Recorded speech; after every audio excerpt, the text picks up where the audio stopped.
잘 지내셨어요? 예. 밖에 사람들 들릴 수 있도록 크게 대답해 주세요. 잘 지내셨어요? 예, 좋습니다. 예.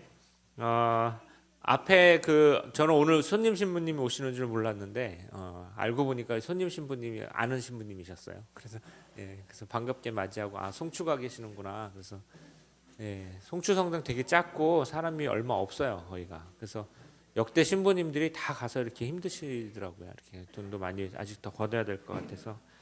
예. 드디어 대림이 시작됐습니다. 그죠? 예. 이제 오시는 동안에 이렇게 제 목소리가 들려야지 이렇게 오시더라고요. 그래서 이제 들어오고 계시는데 대림이 이제 시작이 되니까 올 여름이 엄청 더웠잖아요. 근데도 또 계절의 변화가 또 오네요. 이렇게 또 겨울이 오고 또 이렇게 굉장히 추워요. 또 요즘 보니까. 그래서 역시 인간은 이 계절의 힘 앞에 아무것도 아니구나. 더울 땐 그렇게 덥고 올해 어떻게 하나 했는데 또 겨울이 되니까 또 이렇게 춥습니다. 자, 오늘 여러분들하고 이제 강의 드릴 거는 드디어 잘못을 많이 저지른 야곱이 형님을 만나는 대목입니다. 형님한테 장자권도 빼앗고 아버지의 축복도 빼앗고 그래서 이제 도망치듯이 이제 그 라반의 집에 간 야곱이 라반하고도 또 거기서 또 속임수를 하고 막 이렇게 별일을 다 하고 겪다가 드디어 이제 형님을 만나는 그 대목입니다. 오늘은 이제 여러분 계속 제가 처음에 보여드리는 건 새 학기째고요. 그 다음에 창세기의 3학기 중에서 이제 마지막 학기 중에서 두 번째 강의입니다. 저번 시간에 우리가 이제 라반을 떠나는 거를 봤고 오늘 강의에서는 이제 에사우하고 이제 재회하는 대목입니다. 오늘은 이제 여러분들한테 알려드리는 거는 이제 요 책의 204쪽부터고요. 계속 말씀드리지만 편안하게 사진 찍으시고 휴대폰으로 또 일주일 동안 또 이렇게 왔다 갔다 하시면서 생각날 때 한 번씩 보시면서 기도도 하시고 묵상도 하시고 하면 좋겠습니다. 자, 오늘 강의 내용 드릴 거를 한마디로 요약해 드리면 이 앞에 보이는 내용입니다. 지난 강의 이제 요약하셨으면 여러분 기억을 하실 텐데요. 야곱이 인생 최대의 위기를 맞는 게 오늘입니다. 야곱의 이야기가 이제 오늘이 지나가고 나면은 한풀 꺾이게 되는데 하여튼 오늘이 인생 최대의 고비를 맞게 됩니다. 지금까지 야곱의 인생을 보시게 되면 이제 지난 강의 기억하시면 아시겠지만 고향에서 아버지 이삭과 사이가 안 좋았습니다. 어머니가 편을 들었죠. 그리고 형 에사우하고도 사이가 안 좋았습니다. 그런데 오직 어머니만 자기 편을 들어주었습니다. 그리고 어머니의 도움으로다가 도망가가지고 목숨을 구할 수가 있었습니다. 그런데 이제 삼촌의 집에 가서 보니까 거기서도 또 삼촌 자기 이제 장인이 되는 외삼촌하고 또 사이가 안 좋았습니다. 그리고 거기서 계속 속임수를 쓰고 갈등의 연속이 일어났습니다. 그리고 삼촌의 아들들 자기하고는 이제 사촌지간이고 자기 부인들하고는 이제 오누이간인데 거기하고도 또 사이가 안 좋았습니다. 그런데 이때도 오직 아내들만이 자기 편을 들어주었습니다. 아내들도 대단하죠. 그러니까 받을 상속 재산이 없습니다. 우리 나갑시다. 그래가지고 아주 대단한 아내들을 두었습니다. 그리고 도망치고 라반과는 이제 경계를 맺었습니다. 이 경계의 계약을 맺은 건 요 선을 두고 여기는 이제 넘어가지 말자. 여기는 너의 땅이고 나의 땅이고 해서 이제 평화가 이루어졌습니다. 그런데 이걸 보게 되면 지금 안 풀린 문제가 있어요. 그게 뭐냐면은 형하고 문제가 아직 안 풀렸습니다. 근데 지금 집으로 돌아가야 되는데 아이고 20년 전에 형한테 이제 철이 들었는지 모르지만 자기가 잘못한 게 이제 생각이 나는 거죠. 내가 그 형한테 참 마음에 못을 받고 나왔는데 이제 형하고 다시 만나려고 하니까 이제 큰일 났구나. 추우실지 모르니까 문을 닫아 주시는 게 좋을 것 같아요. 예. 감사합니다. 그다음에 형하고는 아직 경계를 안 맺었습니다. 계약을 안 맺었습니다. 형하고는 마음이 앙금에 남아 있어요. 그래서 이제 야곱 인생에서 그때는 형하고 갈등을 빚었을 때는 자기는 홀몸이었고 청년이었고 그래도 혼자 살았는데 이제는 처자식도 많습니다. 이제는 잘못되면은 자기만 잘못되는 게 아니라 처자식한테도 문제가 가는 겁니다. 그러니까 이제는 더 문제가 심각해졌죠. 여기 왔는데 형을 만나는 대목에서 우리 성경이 참 이럴 때 보면 절묘한데 형을 만나는 대목 딱 중간에 어떤 사실이 껴 있냐면은 하느님하고 씨름하는 대목 있죠. 그게 그 사이에 딱 끼어 있습니다. 그러니까 인생에서 제일 위험하고 힘들 때 하느님이요. 자기가 탁 피정 가가지고 오늘은 좀 할 여유가 있어. 이제 오늘은 그래서 오늘은 참 기도하고 오늘 내가 모처럼 시간을 얻어서 묵상도 충실히 하고 기도도 충실히 할 때 그럴 때 하느님이 나오시면 얼마나 좋아요. 그럴 때 안 나오시고 정신없어 죽겠는데 바빠 죽겠는데 슬쩍 지나가는데 또 하필이면 또 이럴 때 오시지 이럴 때가 있어요. 야곱의 인생이 그래요. 형하고 만나서 지금 목숨이 왔다 갔다 하는 판국에 하느님이 나오십니다. 그 얘기를 한번 오늘 봅시다. 자, 요거는 같이 한번 읽어보실까요? 시작. 야곱은 에돔 지방 세이르 땅에 있는 형 에사우에게 자기보다 먼저 심부름꾼을 보내면서 그들에게 지시하였다. 너희는 나의 주인인 에사우에게 이렇게 말하였다. 나리의 종인 야곱이 이렇게 아뢰입니다. 여기까지만. 이제 형한테 가야 되는데 라반의 집을 떠났으니까 고향으로 가야 되는데 심부름꾼을 먼저 보냅니다. 근데 심부름꾼을 먼저 보내면서 하는 말을 잘 보세요. 나의 주인인 에사우라고 그러고 자기를 종이라고 그래요. 벌써 납작 엎드리는 거예요. 형 앞에서 자기가 옛날에 한 게 있으니까 야 형은 이제 주인님이라고 불러라. 니네들 가가지고 그리고 날 부를 때 형 저기 아우이신 야곱이 오십니다. 이렇게 말하지 말고 종이라고 그래라. 이렇게 딱 다짐을 해놓는 거예요. 그리고 뭐라고 말하냐면은 저에게 호의를 베풀어 주십시오. 이런 말을 먼저 해라. 그러니까 지금 이제 마음이 조금 야곱은 벌써 자기가 잘못한 게 있는 걸 압니다. 그랬는데 이제 심부름꾼을 보냈잖아요. 그러니까 심부름꾼이 야곱 이제 에사우를 만나가지고 다 그대로 다 전했을 거 아니에요. 그 말을 듣고 에사우가 오는 장면입니다. 에사우가 오는데 잘 보세요. 한번 같이 읽어봅시다. 시작. 심부름꾼들이 돌아와서 조금 크게 읽어주세요. 시작. 나리의 형님 에사우에게 다녀왔습니다. 그분은 장정 400명을 거느리고 나리를 만나러 오십니다. 야곱은 몹시 놀라고 걱정이 되어 일행과 양과 염소, 소와 낙타들을 두 무리로 나누었다. 그는 에사우가 한 무리에게 달려들어 치더라도 나머지 한 무리는 살아남을 수 있겠지 하고 생각하였던 것이다. 여기까지만 일단. 장정 400명을 거느리고 온대요. 자기 형이. 장정 400명이면요. 여기는 우리 이 동아시아 있잖아요. 한국, 일본, 중국은 옛날부터 인구가 많은 동네예요. 여기는. 지금은 거기 중동은 사람이 적습니다. 거기는 땅도 메마르고 사람이 살 데가 많지 않아서 지금도 인구가 적어요. 그런데 지금도 400명 장정이면은 이거는 군대예요. 그리고 그 당시로서는 큰 군대입니다. 그러니까 아니 에사우가 동생이 온다고 해서 맞는데 장정만 400명을 데리고 온다고 그러니까 지금 야곱은 그러지 않아도 걱정이 태산입니다. 지금 뭐라고 나와요? 놀랍고 걱정이 된다고 합니다. 아 형이 이거 옛날에 그 내가 참 형의 가슴에 못을 받고 나왔는데 형이 이거 이때 어떻게 하는 거 아니야? 그래가지고 야곱이 이렇게 꾀를 잘 내고 속임수를 잘 쓴다고 그랬잖아요. 어떻게 하냐? 자기 데리고 있던 무리를 둘로 나눕니다. 왜? 형이 만약에 진짜 치러 나오는 거면은 첫 번째의 무리를 죽더라도 나머지를 살릴 수가 있으니까. 그러니까 이게 형제가 만나는 게 아니에요 지금. 이게 창세기 가정들의 특징입니다. 이게 같은 가정이라 그래도 막 서로 속이고 싸우고 막 찢어지고 막 이러다가 서로 못을 받고 지금 거의 이게 군사 작전처럼 나옵니다.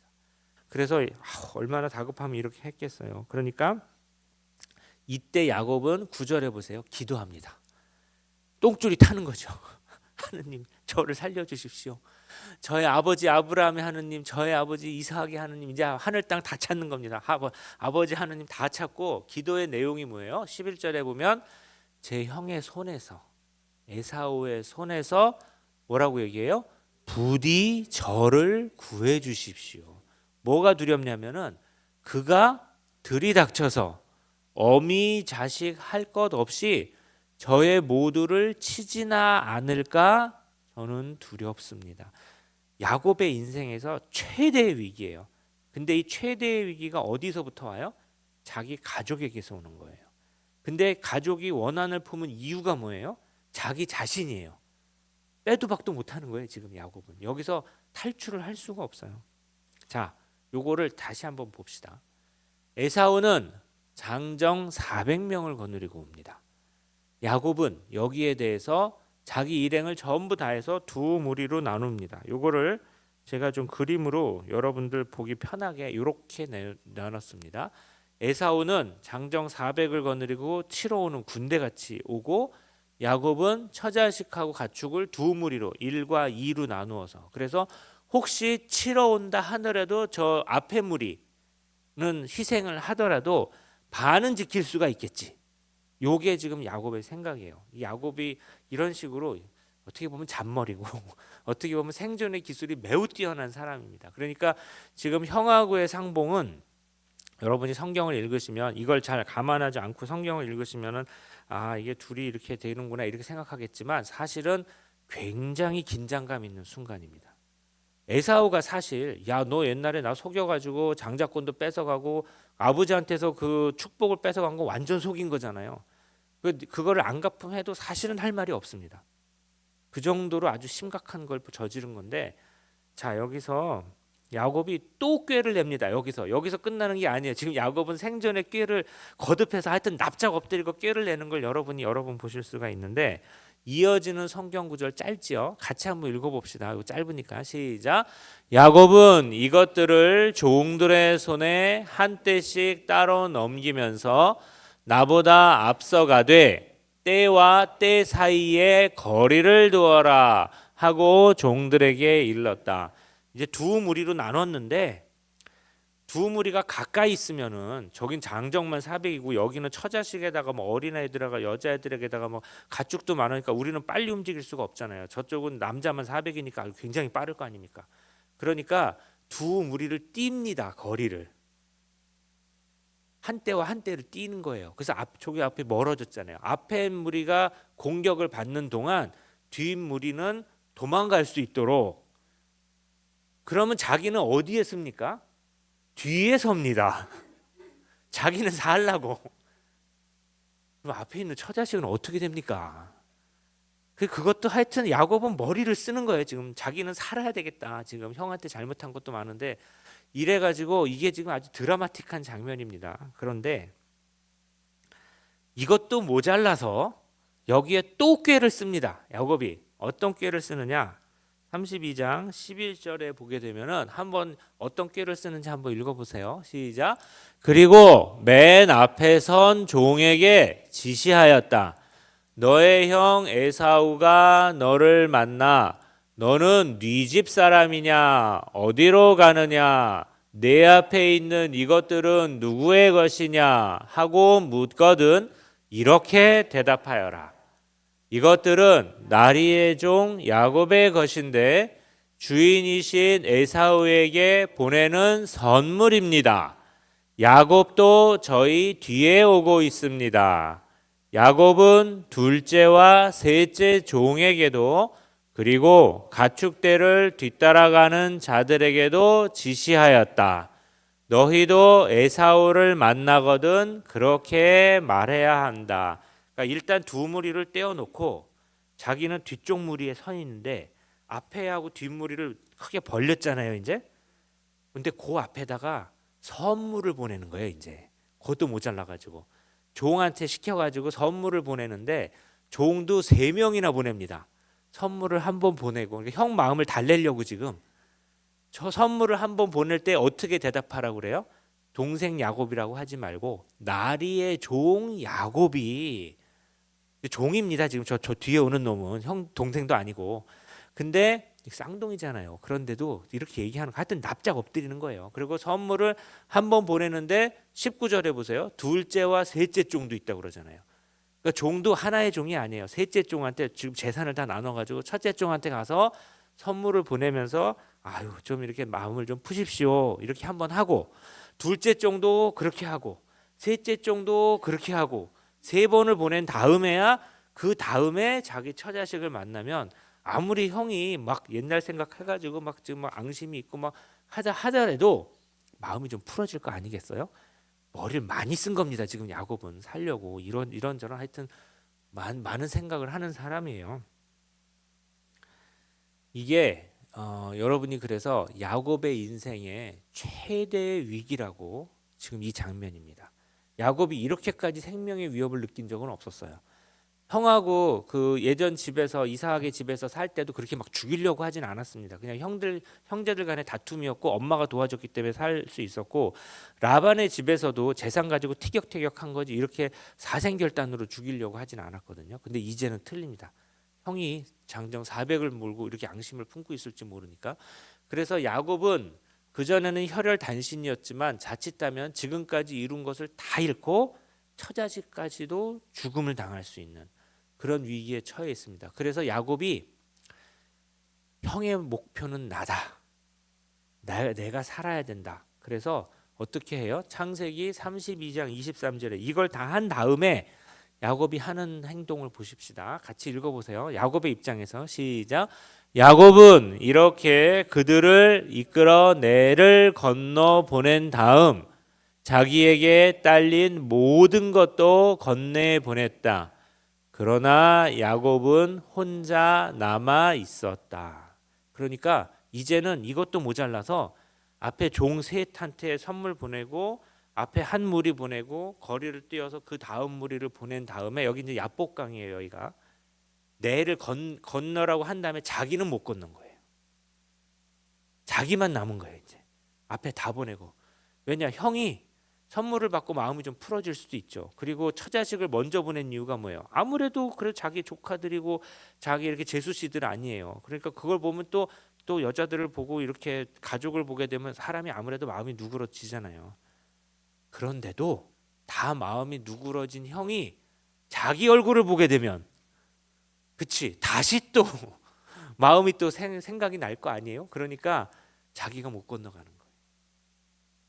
그러니까 여기서 야곱 생각을 한번 해보십시오. 자기가 참 인생을 그렇게 살고 어렵게 살고 이렇게 막 도망다니고 이렇게 살았는데 내가 형의 얼굴을 어떻게 볼까. 그래서 다 처자식을 다 보낸 다음에도 자기는 못 건너가고 그러니까 이제 야곱은 자기가 이룬 모든 것 자기 처자식하고 야복강을 사이에 두고 혼자 남게 됐습니다. 어려운 처지죠. 그런데 이때 하느님이 야곱한테 나타나십니다. 인생에서 아까 말씀드렸죠. 시간도 좀 넉넉하고 성경도 막 읽고 밥도 잘 먹고 피정해서 시간도 많고 기도하고 이럴 때 하느님이 오시면 하느님하고 참 좋은 대화를 나눌 수 있을지 모르는데 하필이면 제일 바쁠 때 제일 정신없을 때 하여튼 뭐 자식들도 뭐 하여튼 티격태격하고 부모님도 아프시고 자기도 좀 일이 많고 이렇게 아주 정신이 없어 죽겠는데 그때 하느님이 오시는 거예요. 하느님이 오시는 건 하느님이 결정하시는 거죠. 우리가 어떻게 할 수가 없습니다.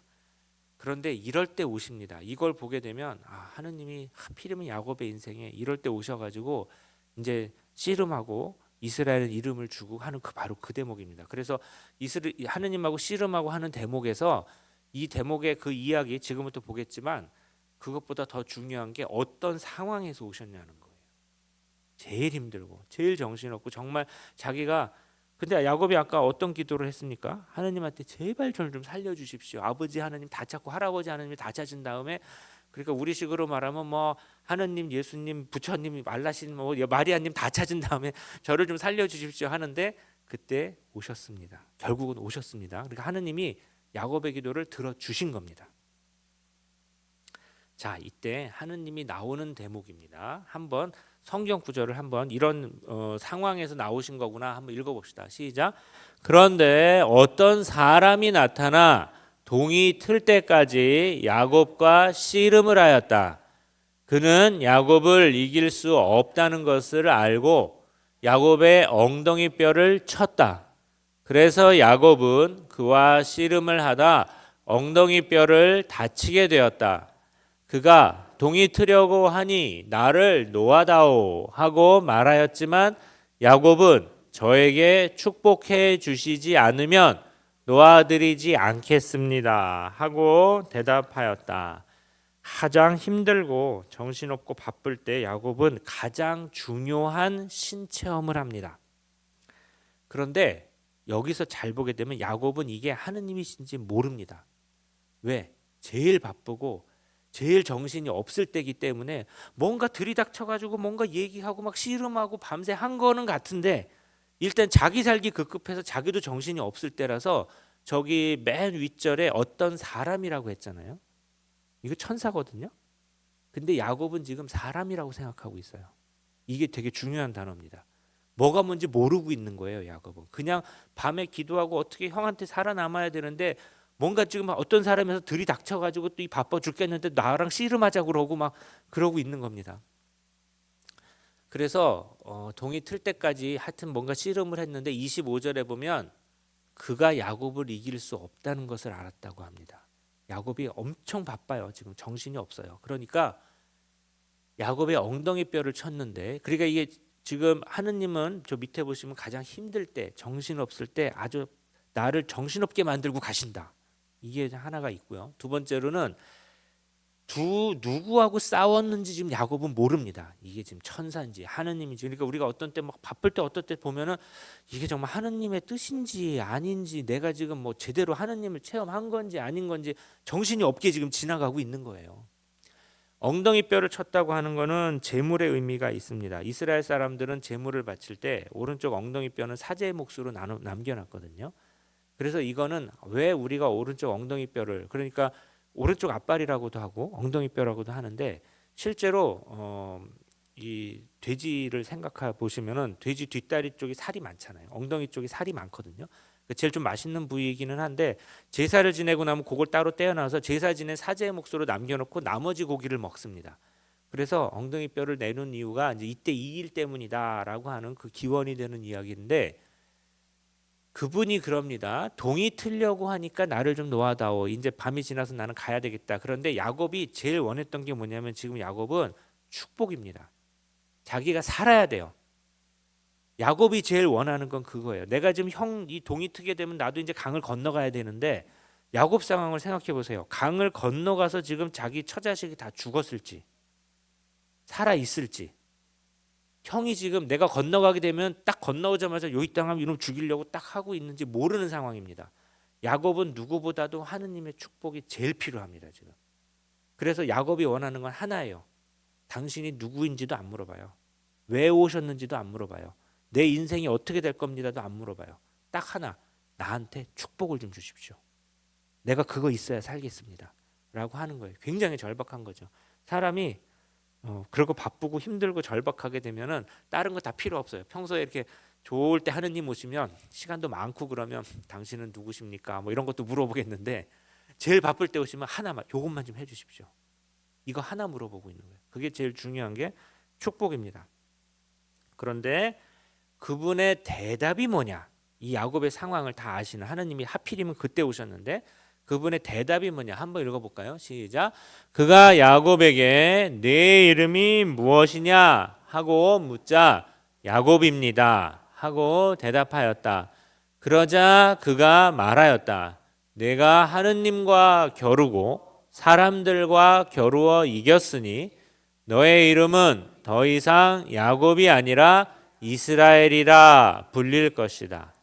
야곱이 당신의 이름을 알려주십시오 하고 여쭈었지만 그는 내 이름은 무엇 때문에 물어보느냐 하고는 그곳에서 야곱에게 복을 내려주었다. 이게 되게 재밌습니다. 야곱이 축복을 내려주십시오 하니까 그분의 대답이 너 이름은 이제부터 이스라엘이야 이렇게 해주시고 야곱이 제 이름이 이스라엘이에요? 그 다음에 물어봅니다. 그럼 당신의 이름은 뭐예요? 그런데 그건 대답 안 해주시고 복은 주십니다. 복을 청했으니까 복을 주시는 건 맞아요. 그래서 요거 조금 정리해 드리려고 제가 이렇게 정리해 왔습니다. 요거 잘 보세요. 이름이 무엇이냐 하고 이름을 받았는데 창세기 조상 중에서 이름을 받은 사람은 아브라함과 야곱입니다. 아브라함은 아브람이었다가 아브라함이 되고 야곱은 야곱이었다가 이제 이스라엘이 되는데 아브라함하고 야곱이 틀린 점은 아브라함은 갑자기 하느님이 오셔서 99세에 너의 이름은 이제 아브라함이라 불릴 것이다. 그래서 평온하게 받았어요. 야곱은 죽기 살기로 막 이럴 때 아주 급박하게 받았습니다. 요게 두 분이 다른 점입니다. 이 야곱의 인생이에요. 야곱은 제가 말씀드렸지만 그리고 나중에 나오겠지만 야곱은 자기 인생을 나중에 죽을 때 회고하거든요. 창세기 끝날 때 그때 나의 인생은 불행하였다 그래요. 난 너무 힘들게 살았다. 여기서도 마찬가지예요. 하느님의 복을 받았는데 이때도 굉장히 힘들게 받은 거예요. 그리고 이름을 주실 때 너가 이스라엘이라고 이제 너 이름이 이스라엘인데 그 이유가 뭐냐면 사람들과 겨루고 하느님과 겨루기 때문에 이스라엘이에요. 이스라엘은 나라 이름 자체가 어떻게 푸냐에 따라서 틀리지만 이제 야라시, 샤라 이래서 하느님은 싸우신다 이런 뜻이 될 수가 있어요. 그러니까 이게 이름이 맞기는 한 건데 이게 이스라엘의 운명입니다. 그리고 우리 하느님 백성 이제 이스라엘이 지금 교회잖아요. 교회의 운명이에요. 우리는 사람들하고도 갈등을 빚을 때가 있고 하느님하고도 갈등을 빚을 때가 있습니다. 신앙인이 된다는 건 이제부터 모든 일이 다 편하게 되리라. 마음속으로는 그렇게 될 수 있지만 어떤 때는 더 신앙인이기 때문에 힘들 때가 있습니다. 우리는 양심도 지켜야 되고 다른 사람들이 지키지 않는 것도 생각을 해야 되고 환경운동 하나만 하더라도 교회에서는 하는 게 더 많잖아요. 힘들 때가 있습니다. 그리고 하느님하고 관계에서도 하느님하고 싸울 때가 있어요. 내가 갈등을 빚을 때가 있어요. 하느님 저한테 왜 이러십니까? 이런 말이 나올 때가 있거든요. 이게 그 운명이라는 겁니다. 세 번째로 하느님의 이름을 물어봤습니다. 지금 제가 정신이 하나도 없어서 지금 통성명도 뒤에 합니다만은 당신의 이름을 좀 알려주십시오. 그런데 여기서는 알려주시지 않고 하느님의 이름을 알려주실 때는 언제예요? 탈출기에서 모세한테 불붙은 가시덤불에서 알려주십니다. 그때까지는 하느님의 이름을 밀어두세요. 얘기를 안 하고 계십니다. 그리고 복을 내려주십니다. 이것이야말로 야곱이 원하던 것입니다. 그래서 그 복은 들어주십니다. 그래서 이러고 이제 이게 끝납니다. 그러니까 에사우하고 만나는 그 대목 딱 중간에 그 한날 밤 모두 다 떠나보내고 혼자 남았는데 그때 하느님이 뭐 정신도 없이 들이닥치신 거예요. 이게 야곱의 하느님 신체험이에요. 그리고 나서 이제 날이 밝았습니다. 드디어 형을 만나는 대목이에요. 자, 33장 1절 한번 읽어볼까요? 시작. 야곱이 눈을 들어보니 에사우가 장정 400명과 함께 오고 있었다. 라헬과 두 여종들에게 아이들을 나누어 맡긴 다음 두 여종과 그들의 아이들을 앞에 세우고 레아와 그의 아이들을 그 뒤에 그리고 라헬과 요셉을 맨 뒤에 세웠다. 야곱 자식 여기서 끝나. 잠깐 여기서 스톱하시고요. 뒤에 좀 이따 읽을까요? 이걸 보게 되면 이제는 세 무리로 나눈 겁니다. 그러니까 강을 건너가서 보니까 아직도 그대로 있네. 이렇게 하면서 다시 어떻게 짜냐? 아까는 두 무리로 나와서 늙게 했잖아요. 그러니까 죽이지는 않은 것 같으니까 살려는 주는구나 이렇게 생각을 했는데 그래도 아직까지도 마음속에 혹시 형이 내 얼굴 보면 또 어떻게 할지 모른다. 그래서 세 무리로 나눕니다. 이제는. 그런데 이것도 야곱이 제일 사랑하던 사람이 누구예요? 라헬이잖아요. 라헬은 맨 뒤에. 그리고 라헬의 누이 언니 있죠. 레아는 그 앞에. 그리고 그 종들도 자기 부인이 됐잖아요. 부인이 넷이잖아요. 그 종들한테서 남 처자식은 맨 앞에. 이것도 약간 좀 그래요. 같은 처자식이고 같은 자식들인데 어쨌든 나중에 끝까지 챙겨야 될 사람은 누구냐? 모르겠습니다. 자식들도 이렇게 또 이렇게 차별을 두는 줄 몰라도 하여튼 이게 야곱의 인생이에요. 야곱은 하여튼 지금 어떻게 해서든지 살아야 되겠다. 나도 살고 만약에 죽인다면은 내 12 아들들과 4명의 부인이 있는데 만약에 죽인다면 누구부터 죽여야 되느냐? 이걸 다 또 생각을 하고 있는 거예요. 그래서 하여튼 좀 어떻게 보면 치사하고 어떻게 보면 이 사람 인생 참 쉽지 않구나 이런 식으로 생각이 드는데 여기서 또 나눕니다. 그래서 어쨌든 맨 앞에 두 여종과 그의 아이들을 앞에 세우고 그 다음에 레아에 쓴 자식들을 세우고 그 다음에 라헬하고 요셉을 맨 뒤에 세우고 그 뒤에 이제 자신이 쓰는데 그냥 또 형을 만나지 않습니다. 형이 그 앞에 자식들 보고 이럴 때는 마음이 좋지만 그래도 자기 만나면 얼굴을 보고 또 막 옛날 생각이 날 수 있잖아요. 자기만 죽일 수도 있잖아요. 그러니까 어떻게 해요? 절을 7번이나 합니다. 아주 바짝 엎드리는 거예요. 그냥 살기 위해 가지고 그냥 막 하느님을 만나고도 이렇게 합니다. 이게 야곱의 인생이에요. 그러면 이제 에사우도 다 봤을 거 아니에요. 자기가 장정 400명을 끌고 나온 거는 어떻게 보면 에사우도 이놈 자식이 어떻게 한번 혼내줘야 되겠다. 죽이진 않더라도 때려 주기라도 해야 되겠다. 뭐 만약에 덤비면은 이 장정들로 다 쓸어버려야 되겠다. 뭐 이런 마음이 좀 있었기 때문에 갖고 나왔겠죠. 하지만 야곱의 꾀가 통한 건지 이번에도 선물도 주고 처자식도 보여주고 자기도 7번이나 절하고 이러니까 이제 살려줬어요. 죽이진 않았는데 그냥 죽이지 않은 게 아닙니다. 에사오가 마음이 바뀌었어요. 에사오가 어떻게 했는지 한번 읽어봅시다. 시작. 그러자 에사오가 야곱에게 달려와서 그를 껴안았다. 에사오는 야곱의 목을 끌어안고 입맞추었다. 그들은 함께 울었다. 이게 아주 극적인 대목입니다. 화해했어요. 에사오가 언제 마음이 바뀌었는지는 모르겠습니다. 성경이 그걸 얘기를 안 해줘서. 근데 우리가 추측은 해볼 수 있죠. 장정 400을 데리고 나온 거는 아무래도 한 번 붙으면 내가 그래도 이놈 붙어야 되겠다 이런 생각까지는 있었던 것 같고 어떻게 보면 진짜 죽이려고 했는지도 모르겠습니다. 근데 처자식도 보고 선물도 오고 아유 내 동생이 쌍둥이 동생인데 그러고 이놈이 살려고 이렇게까지 하는구나. 이걸 보고는 에사오가 아마 마음이 바뀐 것 같아요. 그래서 그래도 형제 아닙니까? 얼굴을 보니까 어떻게 또 죽입니까? 그래서 에사오도 마음이 북받쳐가지고 두 형제가 얼싸안고 울었습니다.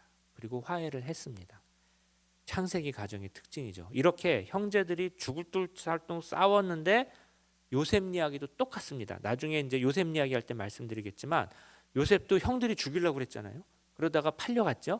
그래서 이집트 땅에서 형들을 만났을 때 처음에는 요셉도 마음이 조금 있었습니다. 그래가지고 막 형들한테 자기 형제 아닌 척하고 형들 괜히 골탕 먹이고 막 가서 아버지를 가져와라 뭐 여기 속이지 않았어 막 이렇게 막 하고 막 이랬는데 결국은 요셉도 부둥켜 안고 웁니다. 이게 가족의 이야기예요. 결국 화해를 했습니다. 그리고 화해하는 도중에 이 과정에서 하느님이 함께 하셨죠. 그래서 결국은 이제 에사우하고 야곱은 이렇게 해서 화해를 했구나. 하느님이 복을 진짜 주셨구나. 어떻게 보면 그 야곱이 정말 간절하게 했던 기도를 하느님이 들어주신 거죠. 복을 주겠다 했으니까 화해를 했습니다. 그런데 여기서 끝이 아닙니다. 여기서 끝나면 좋게요. 근데 이 이야기 정말 재밌습니다. 뒤에 어떻게 일어나냐면 바로 이어지는 대목입니다. 서로 얼싸안고 화해하고 눈물을 흘리고 아이고 그래도 내 형제야 그러고 엉엉엉 울었는데 그 다음 대목 한번 읽어보세요. 시작. 에사우가 말하였다. 자 일어나 가자. 내가 앞장서마. 요거는 에사우가 이제 울었으니까 야 이제 다 끝났어. 내가 이제 용서했어. 가자 그랬는데 야곱은 혹시 형이 또 마음이 바뀔 수도 있고 이런 생각을 하는 거예요. 그래서 야곱이 하는 얘기를 들어보세요. 13절 시작. 그러자 야곱이 그에게 말하였다. 주인께서도 아시다시피 아이들은 약하고 저는 또 새끼 달린 양들과 소들을 돌보아야 합니다. 하루만 몰아쳐도 짐승들이 모두 죽습니다. 그러니 주인께서는 이 종보다 앞서서 떠나시기 바랍니다. 저는 세일에 사시는 주인께 다다를 때까지 앞에 가는 가축대의 걸음에 맞추고 아이들의 걸음에 맞추어 천천히 나아가겠습니다. 그러니까 부둥켜 안고 얼싸안고 형이 야 끝났어 이제 나 용서했어 우리 이제 같이 가자 하는데 야곱은 혹시 우리 형이 그러니까 형한테 형이라고 안 하고 계속 주인이라고 합니다. 계속 납작 엎드려 있어요. 주인님 이러면서 핑계를 댑니다. 제가 아이들도 있고 처자식도 있고 가축들도 있고 새끼들도 있고 그러니까 먼저 가십시오. 저는 천천히 거리를 두고 장정 400명과 함께 형은 먼저 빨리 가시고 우리는 천천히 가겠습니다. 그래서 형과 거리를 벌립니다. 이게 야곱의 인생이에요. 야곱 힘들어요. 자기는 어떻게 해서든지 살아야 되겠다 하는 생각을 하고 있는 겁니다. 그러니까 형제가 화해를 해서 이제는 죽이고 막 전쟁을 하진 않지만 감정은 앙금은 남아 있습니다. 그래서 이 이야기의 최종 결말이 어떻게 되느냐 이게 최종 결말이거든요. 같이 한번 읽어보십시다. 시작. 에사우가 나와 동행한 사람들 가운데 며칠 너에게 남겨주어야 하겠구나 하고 말하였지만 야곱은 그러실 필요가 있겠습니까? 주인께서 저에게 호의를 베풀어 주시기만 하면 저는 충분합니다 하고 대답하였다. 여기까지 일단. 형이 장정만 400을 데리고 왔는데 이 장정이 옛날에는 뭐 직업 군인이 없으니까 이 당시는 그냥 그 장정이 전쟁도 하고 힘도 쓰고 하는 사람인데 형은 좋은 의도로 말했을 수 있습니다. 보니까 니네들은 뭐 힘쓰는 사람도 별로 없고 다 이게 처자식이고 아직 애들도 어리고 가축대도 많으니까 내가 좀 힘쓰는 사람 며칠 붙여가지고 니네들 좀 이렇게 좀 지켜주고 이렇게 해야 되겠다 하는 식으로 얘기했을 수도 있어요. 근데 이것도 야곱은 저 사람들 우리 남으면 저 사람들이 또 남아가지고 또 어떻게 뭐 해코지도 할 수 있고 나도 죽일 수 있고 이런 생각을 한 것 같아요. 그러니까 형이 나와 동행한 사람들 장정들 가운데 며칠 그래도 좀 이렇게 남겨줄 테니까 이렇게 좀 이렇게 같이 가면서 좀 이렇게 지키고 좀 이렇게 해 이렇게 했지만 아유 그것도 괜찮습니다. 그것도 사양합니다. 필요 없습니다. 괜찮습니다. 그냥 가시고 저는 원하는 게 뭐예요? 형의 호의입니다. 저한테 착한 마음을 베풀어 주시는 것만으로도 저는 감사합니다. 그러니까 이거를 나중에 한번 묵상해 보세요. 좋은 쪽으로 생각하면 야곱이 너무 형한테 미안해서 그걸 받지 못하겠습니다. 이렇게 생각할 수도 있고 근데 지금까지 스토리 전개상 보면은 미안한 마음도 물론 있겠지만 어떻게 해서든지 나는 형의 손에서 살아남아야 되겠다. 이게 커요. 그리고 야곱은 형하고 만나서 얼싸안고 우는 과정에서도 경계심을 못 푸는 인생을 살았습니다. 그래서 이 이야기의 결말이 어떻게 됩니까? 16절에 보면 에사우는 어디로 가요? 세이르로 가고 야곱은 수콧으로 갑니다. 같이 안 갑니다. 따로 떨어져 삽니다. 이게 이 이야기의 최종 결말이에요. 형제는 화해를 했습니다. 그래서 이 결말이 라반과 비슷합니다. 지난주에 봤잖아요. 라반하고는 어떻게 했어요? 서로 만나가지고 제사를 지내고 서로 믿고 한밤중을 새고 이랬는데 결국은 마지막에 계약을 맺고 너는 여기까지 살고 나는 여기까지 살고 이렇게 끝났습니다. 근데 형님하고도 결국 그렇게 끝난 거죠. 형님은 여종에 사시고 나는 저쪽에 사시고. 그러니까 이 최종 결말이 조금 긴장감이 있습니다. 창세기 조상들의 인생이 그러하고 어떻게 보면 이런 걸 보면서 우리 인생도 돌아보게 됩니다. 형제란 무엇이냐? 나와 하느님 체험이 무엇이냐? 그래서 이 이야기는 이제 오늘 말씀드린 관점으로 읽으시면 생각할 거리가 정말 많습니다.